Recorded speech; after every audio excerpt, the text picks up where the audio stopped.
Don't worry, we are not falling, but let's do a motorcycle coolant flush. I lost my coolant expansion tank along with a set of fairings after doing a pull that were literally being held on by zip ties, and now that we have the new expansion tank, let's put this thing on there as well. And I didn't have to, I could have just installed this thing, but since I bought this bike used, I'm gonna go ahead and flush the entire coolant system and put new coolant in. First, I have to remove both side fairings so I can expose the water pump and remove the right side fairing so I can install the new overflow tank. So I just gotta grab this last bolt right behind the wing and she should come off. And this entire piece should just come off.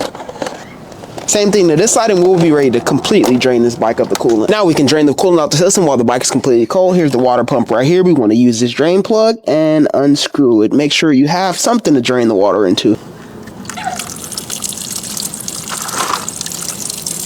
And after you let it drip for a while, place the plug back in so we can flush it. And with the flush, we'll be using distilled water, not tap, simply due to all the minerals that can build up in tap water and have an effect on your coolant efficiency. So begin to fill your radiator up. It should only take about half a gallon. After you fill it up, then let the bike briefly run with the distilled water just to let it circulate through the system.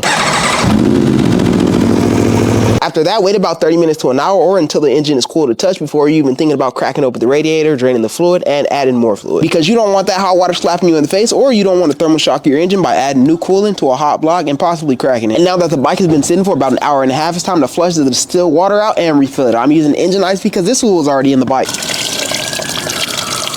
And once it's pretty much done pouring out, put the plug back in and snug this thing back down. And now we can top off the expansion tank and the radiator with new coolant. Then lastly, start the bike up, let it run for a minute or two, and give it a few slight revs just to let the coolant work its way through the radiator and to help get rid of any of the air bubbles left in the radiator.